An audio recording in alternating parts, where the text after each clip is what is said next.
On Easter Sunday, a day of hope and renewal, the flames of destruction and despair consumed Sri Lanka. As worshippers gathered on Sunday in churches to celebrate Easter Mass, the culmination of Holy Week, a wave of explosions rocked the congregations. More than 200 people were killed.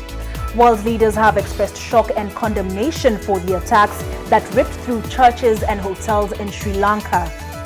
We have that story and many more other stories making headlines in the countries, but first, the headlines. Tonight, an ATM theft spree hits Barclays Bank.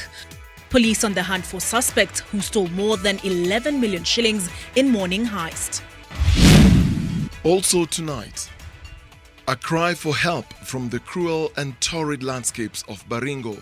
If we don't experience a rainfall within the next 1 week, many of our livestock will die. Plus, the blood and the tears of Easter. A series of coordinated bombings ripped through Sri Lanka, killing 207 people. And in our special feature tonight, we call the class to order. To allow it to be disseminated in our institutions the way it is, raw materials it is, which is very destructive. I could even call it pornographic. But the moment we come out and face the reality head-on and address it. It is the highly sensitive subject of sex education in schools.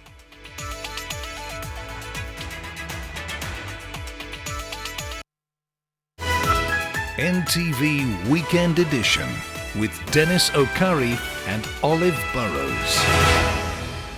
Good evening. We're glad you could join us on NTV Weekend Edition. Joining us is Flora Tieno as our sign language interpreter. Now, police are on the hunt for suspects who raided not one, not two, not three, but four Barclays Bank ATMs around the city and made away with more than 11 million shillings. The robberies happened at Mutindwa, Buruburu, the Kenyatta National Hospital, and the Mata Hospital in South B. Charity Mwangi visited the crime scenes and reports on the mysterious withdrawals that have once again shone the spotlight on Barclays Bank. At the Kenyatta National Hospital, G4S officials were busy making a diagnosis of how the crime was committed. They were reluctant to speak with the media, instead referring us to the management of Barclays Bank. A G4S staff reported that the ATM outside the hospital had malfunctioned.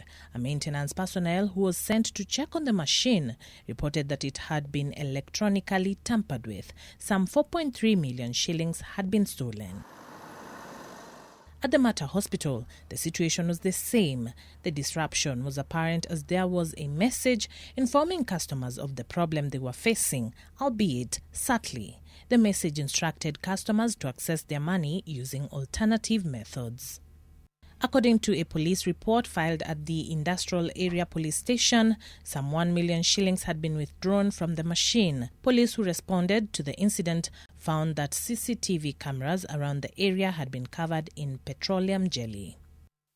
In Nairobi's Umoja Estate, it was business as usual. Inside the ATM, there was very little evidence of the mischief that had been committed here. To a normal customer, this could be viewed as normal servicing by the Barclays Bank. Robbers had made away with more than 6.2 million shillings. Police say the area is not covered by any CCTV cameras. It was also not manned by any guards. A G4S staff told police that the machine had been loaded with 7 million shillings 2 days before. So far, no one has been arrested in connection to the crime. Barclays Bank has confirmed the theft but has assured its customers that normal operations have resumed in all ATMs across the country.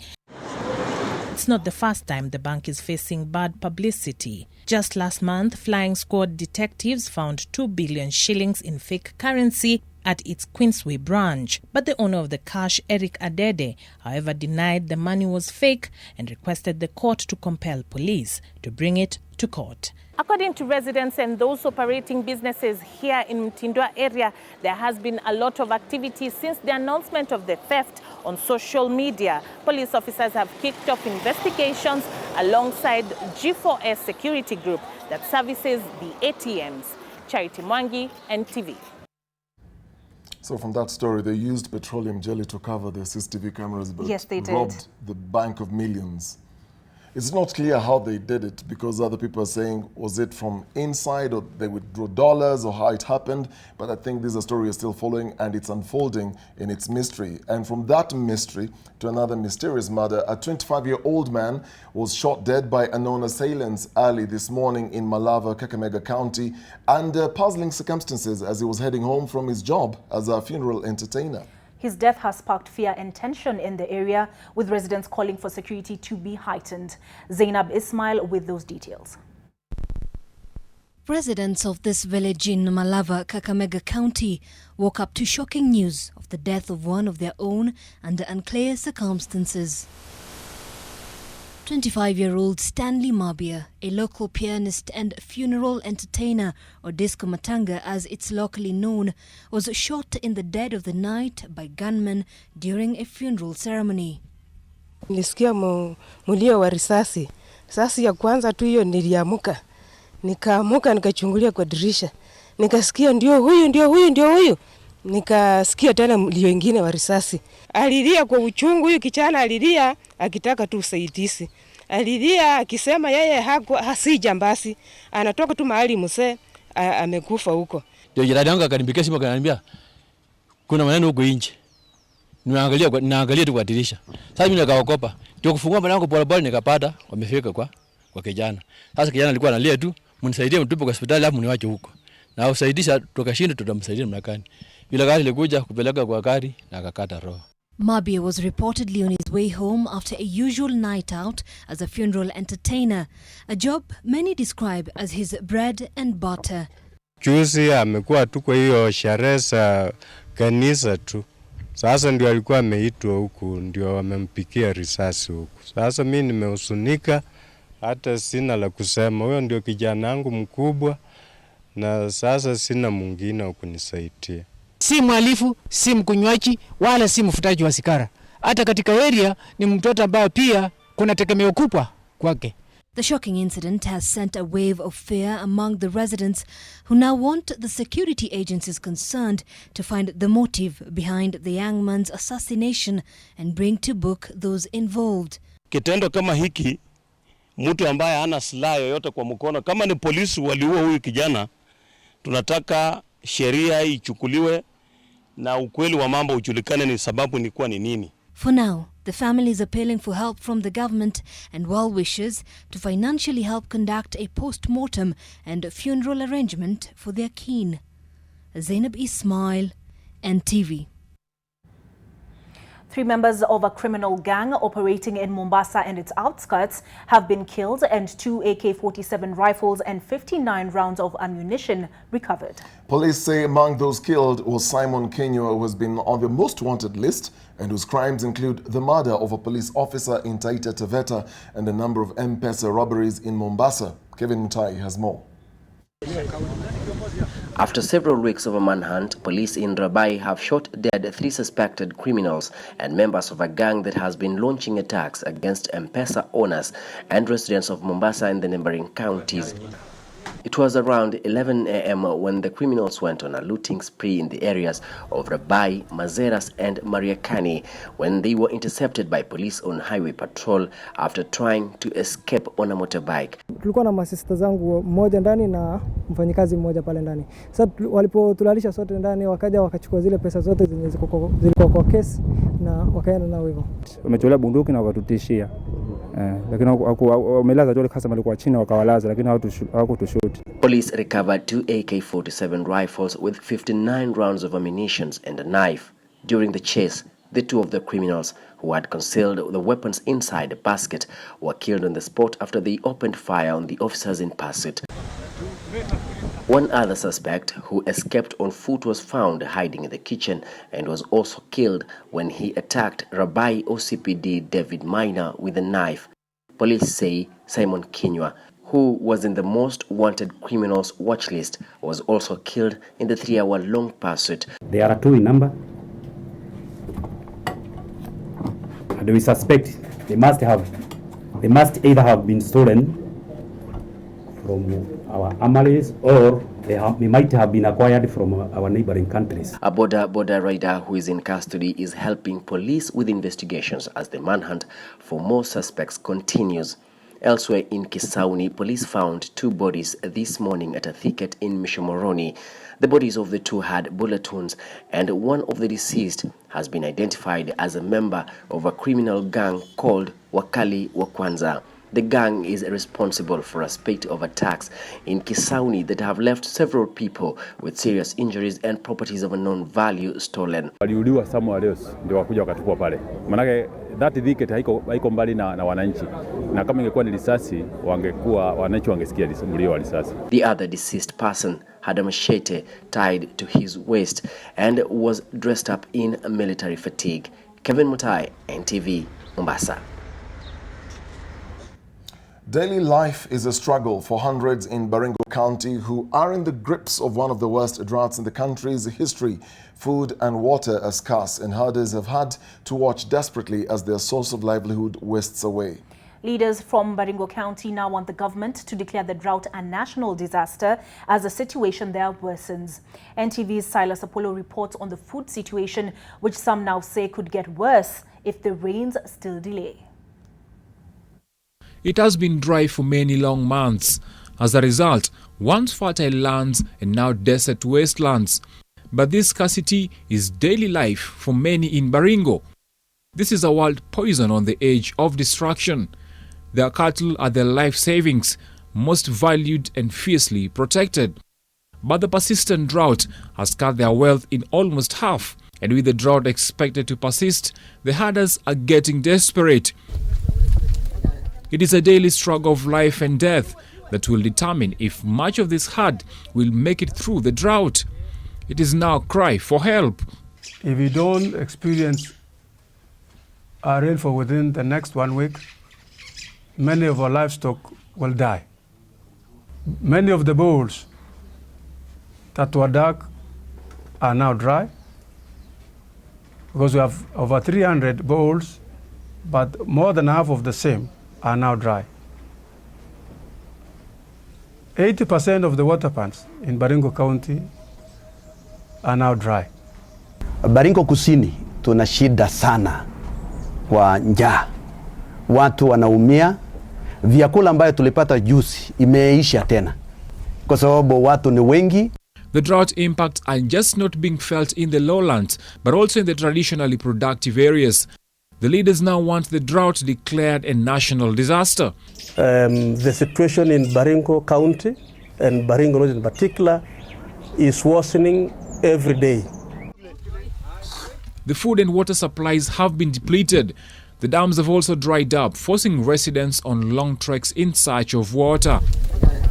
Residents say they now have to clip trees for leaves that can sustain their livestock for days as they wait for the rains. And while there have been smattering of rains in some parts of the country, it is hardly enough or evenly distributed. Farmers have warned that food prices may hike as a result, even as the government remains adamant that the situation is under control.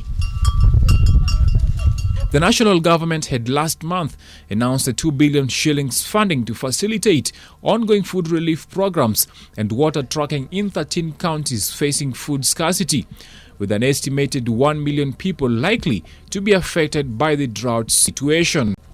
Silas Apollo, NTV.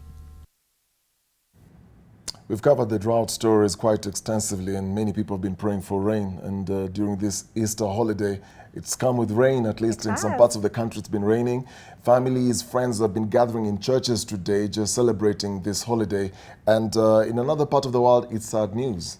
Yes, as Christians in Sri Lanka gathered this morning to celebrate Easter Mass, powerful explosions ripped through 3 churches packed with worshippers, leaving hundreds of victims in a havoc of splintered and blood-spattered pews. Police say it was a coordinated attack carried out by a single group that also struck 3 5-star hotels popular with tourists. At least 207 people were killed and 450 others injured. Pope Francis and other world leaders condemned the attack, the first major attack on the Indian Ocean island since the end of the civil war 10 years ago. At least 8 coordinated bombings ripped through Sri Lanka's capital Colombo on Easter Sunday, killing more than 200 people and injuring 450 others, including dozens of foreigners. The blast targeted churches throughout the country and 3 popular hotels in the capital. The bombings began around 8:45 a.m. and targeted Roman Catholic houses of worship. The explosions, some of which officials said were suicide bomb attacks, led to an immediate clampdown, with the government declaring a curfew and blocking access to most major social media and messaging sites. Embassies in Colombo warned the citizens to take shelter, and Sri Lankan Airlines told customers to arrive at the airport 4 hours ahead of flights because of the ramped-up security. There were no immediate claims of responsibility for the attacks. News of the attack rippled out all Easter morning, interrupting celebrations across the world. Tens of thousands of people gathered in St. Peter's Square to hear the Pope's Easter message. In it, he condemned the Sri Lankan terrorist attacks, terming it cruel violence.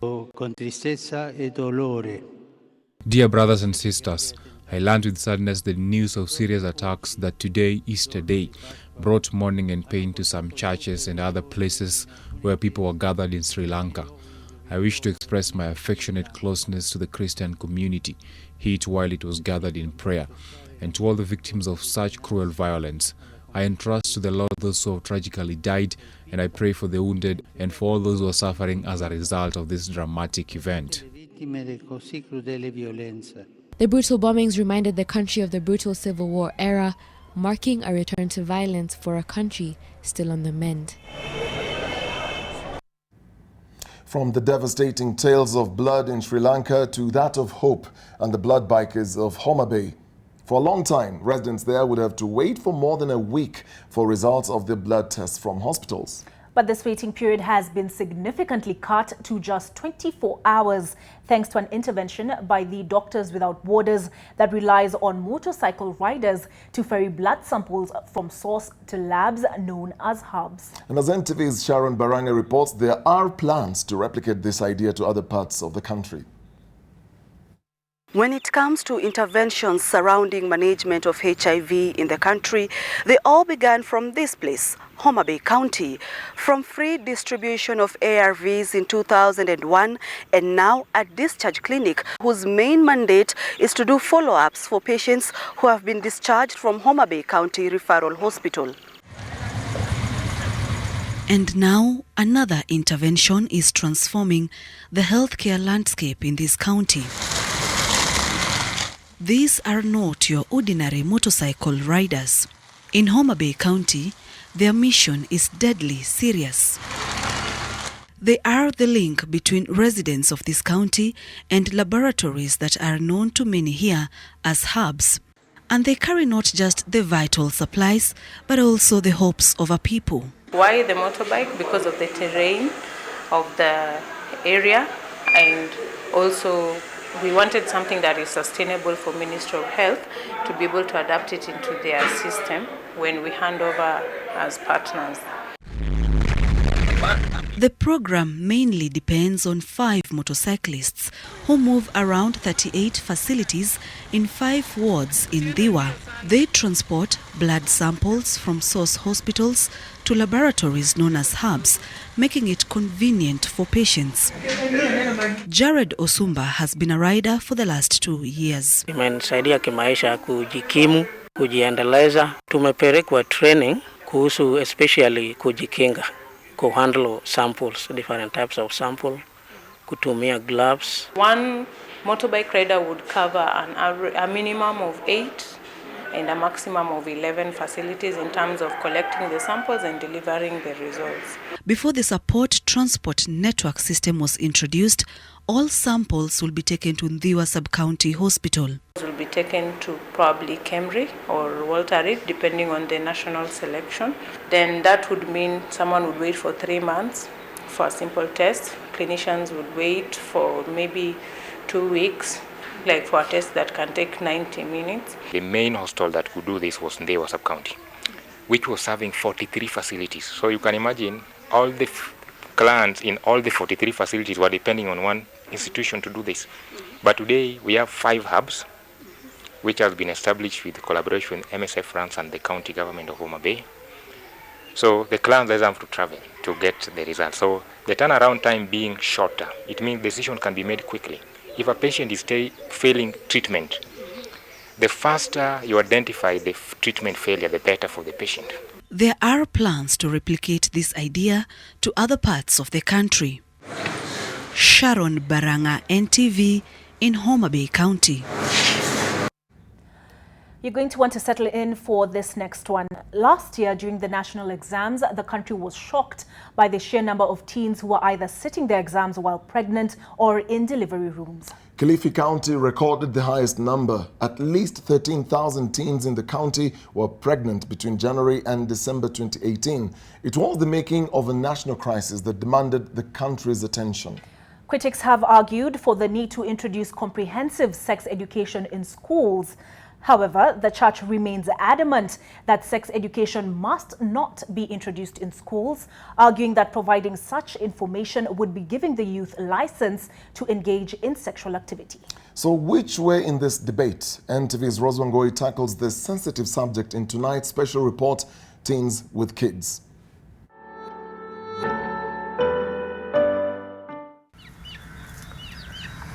Aisha, not her real name, is 16 years old. At this age, it is a common expectation that a child is still under the guidance and protection of family, friends, and the community at large. Aisha is 7 months pregnant.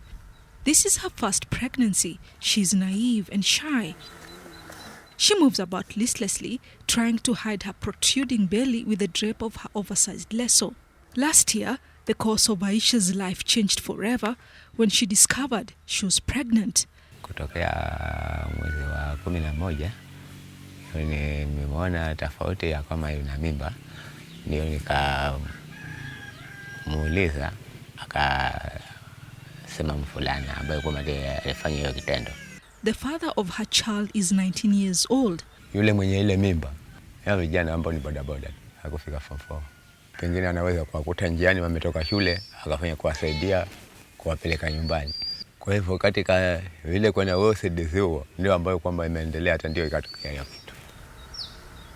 Kaona heri niende kituo cha polisi nikapata usaidizi. Kule kotini mara ya kwanza ameenda akakataa. Baada ya mwezi mmoja akakubali. Mvulana akaja akashikwa akawekwa ndani. Mpaka sasa tunaendelea na kesi. As her bump started to swell, Aisha's anxiety increased. She was in standard 8 and was meant to sit this year's Kenya Certificate Primary Education exam. Unfortunately, she dropped out of school last month when her pregnancy started showing, fearing she'd be ridiculed by her friends. Huyo mwenyewe anajiona aibu, maana vile umeonaje? Hata dukani penye kumtuma hataki. Ni ile aibu tu. Barabarani na watu wanapita hivi. Hataki kabisa.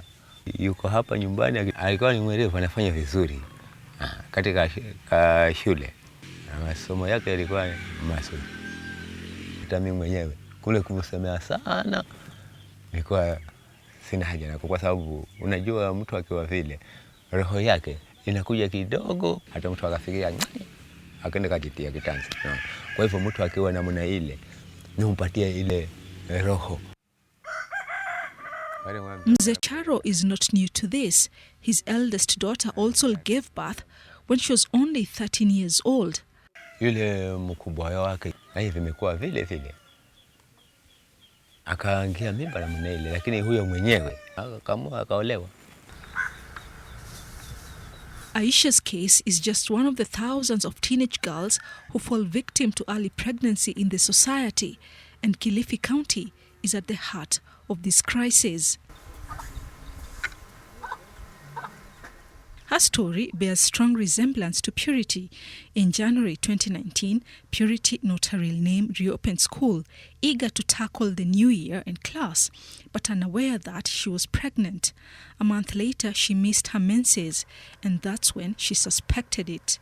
Tulipofungua shule mwezi wa kwanza, wasichana 3 walikuwa na mimba. Ndio head teacher wetu akasema, hapa basi msichana yote akitia mimba atenda za nyumbani. Sijijui na jihofu. Nilikuwa na urafiki na yeye, ndo nilipofika mwezi wa 10 ndo tukafanya hao mapenzi. Nikangojea mwezi wa 11 sikupata, wa 12 sikupata, wa kwanza sikupata, wa 3 pia sikupata hedi. Nikachukuliwa na mamangu nikaenda hospitali nikaenda pima. Ndio ikajulikana niko mjamzito. Her boyfriend in Form 3 is responsible for the pregnancy. Boyfriend wangu alikuwa akinipea pesa, yani matumizi. Ukimwambia sina nini pesa ya kama viatu yanipa, nenda kununua pesa ya kutumia yanipa. Kama uko na shida yoyote ukimwelezea kufanyia. Mimi nikadhania sasa mvulana wa watu ananipenda. Pia mimi acha nimpende, ndo akalala na mimi, ndo mimi sikujua kumbe nitapata mimi. She's had to deal with hurtful comments from her peers and neighbors. Nilivyojipata kwa niko na mbele ilikuwa skuli sana. Mkiwa shule wasichana waweza kuta wasichana 3 4 wameketi, ukipita hivi wanakusengenya, alafu ukiangalia hivi wanakucheka. Sasa huwa mimi nafikiria. Ndio mamangu akasema acha kufikiria, tunaweza kujiua kwa sababu ya hayo. Kama ni hayo yamekuwa tayari. Neither physically or emotionally ready to give birth, Purity went to school until she was 7 months pregnant when she got tired and took a rest. Mamangu alisema kama uko na mimba, wewe mvulana ni wapi? Mvulana mwenyewe alikuwa yasoma. Ndio alikuwa anajua, alikuwa habari hana, ndio akaambia mamake kwa ulifanya hivi msichana wa watu, uko na mimba. Akasema ni hivyo nilifanya. Sasa utamhudumia? Akasema nitamhudumia. Akizaa mtoto atabaki nyumbani, mama endelee na masomo. Purity says she feels bitter about the turn of events in her life. Nikizaa huyu mtoto huyu sitarejelea tena, maana itakuwa ni funzo. Mwenzangu atakuwa akaendelea na masomo. Sasa mimi nikifanya hivi, si nitakuwa nabaki tu nyumbani. Ndo sitarejelea tena. Itakuwa ndo ni mwanzo tena, nitakuwa mwisho mpaka nimalize masomo yangu. Hardly 50 yards away from Purity's homestead is Joyce. 15-year-old Joyce, also a funny name, is new to all this. A heavily pregnant Joyce is due any time now. It was in November 2018 when Joyce, a class 5 pupil at a public primary school in Ganze, realized something was off. She had been feeling sick, gaining weight, and was unsure of the cause. Nilipata mimba, ilikuwa na stress kaambia mzazi. Joyce was hoping to continue with her studies as she waits to give birth. Nilipofungwa shule nikaenda shule, mwalimu akasema nirudi nyumbani. Nilikuwa na uchungu baada ya kufukuzwa shule. Manake nilikuwa nataka nisome. The father of her child is a boy in standard 5. Nilikuwa na uhusiano na mvulana ambaye tulikuwa tunasoma sote. Baada ya kujua huyo mvulana akatoroka, sasa yuko kwao. Joyce is devastated and lost. Her boyfriend carries on with his schooling uninterrupted. Ningejua singekuwa na uhusiano na huyo boyfriend. Nataka nisae nirudi shule, sitaki nipate mtoto mwingine. Carrying the pregnancy has been a difficult experience. Her body and mind are not prepared for the rigors of childbirth. Her story is not different from that of 15-year-old Naomi, not her real name. While 3 months pregnant, Naomi, who was still hiding the pregnancy from her mother, could not keep up with school and the sicknesses that come with pregnancy. Her mother was summoned by the head teacher who made the revelation. Mwalimu alikwenda ngambia mtoto wako ana mimba. Akaitwa huyo mtoto wenyewe. Akaja, ndio tukajamuuliza. Akasema ni hivyo. Hai. Mimi nimeshutuka. Pa yule hana yale mambo ya kusema na watu, mara umuone wafanya hivi. Hana. Yeye Jacques ni vile ni nuo pole alionao. Mimi hata nikashangaa, naona tu nurongo. Naomi says the man responsible lured her with lies, gifts and money. They used to meet every evening after school to have sex. Then in December 2018, she got pregnant. Nilikuwa surprise December, ndo nikajua sasa niko na mimba. Huyo mvulana ametelea mimba. Mimi sijaongea naye. Amenionyesha. Akasema ni mtu fulani. basi haribu huyu mtoto wangu, hata si bodaboda. Hai. Hata ni fundi wa kujenga jenga. Hai. The only thing that bothers Naomi's mother is that her daughter has brought shame to the family. Mimi niko peke yangu kweli, mzazi mwenzangu amekufa tayari. Mimi ndime ambaye nabambanya. Ndiye ambaye natafuta ile mpango ya kuwa matumie. Nataka akizaa arudi shule. Asome. Amina, not her real name, is 15 years old. Watching how she stares at her baby betrays the struggle to cope with motherhood, because clearly it came too soon.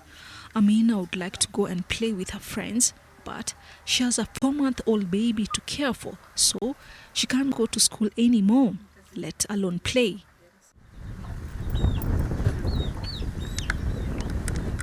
Msichana wangu wa kwanza mwaka jana alitungwa mimba na mwalimu wa msikiti ambao ni ustadhi.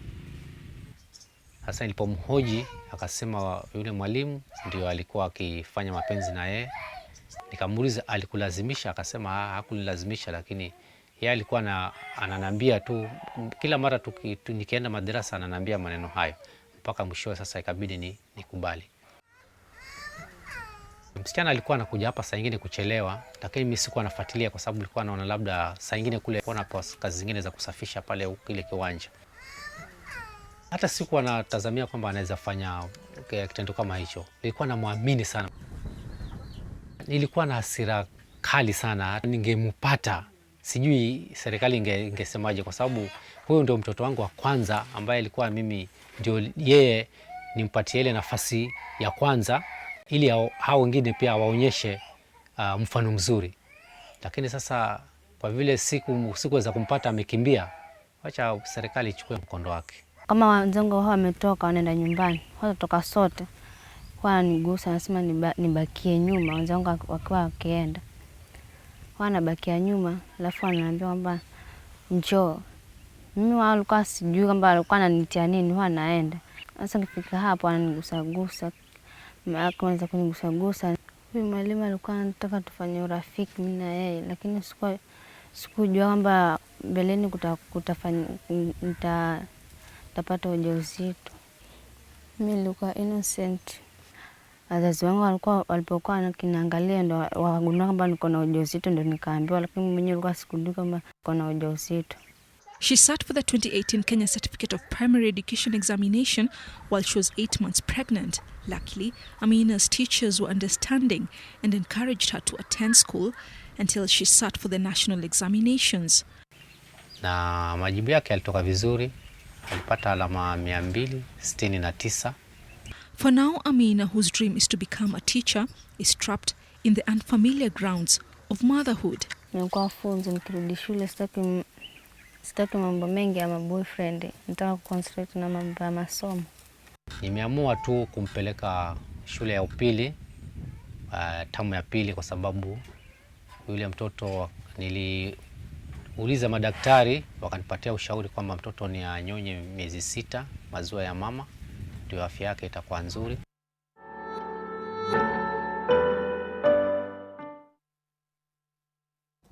Well, shocking statistics there and compelling narrations from those very young children. I remember when the story broke out, the Children Affairs, the County Children's Affairs Coordinator said that the numbers have been increasing over the years, blaming it on the parental negligence. Parents, on the other hand, are blaming it on poverty. But who will these young children and these young girls blame? But we've got a few comments from you before we go to part 2. Olive? Yes, Dennis, the hashtag is Teens with Kids. Burrows Felix says it's high time we teach our kids about protected sex instead of denying that they know what sex is. We have Elon Luvanda, who says parents should be free to talk, educate teens about sex. Pregnancy in teens is thriving due to a lack of sex education. The girl child ends up in relationships blindly with no precautions on pregnancy or STIs. We also have Philip Etale, who says, how big are these Kilifi boyfriends? A 35 boy impregnates a girl in the same class, ? CS George Magoha, you need to visit Kilifi County. Yes, and so far those are the comments we have. We promise to get you more right after this break.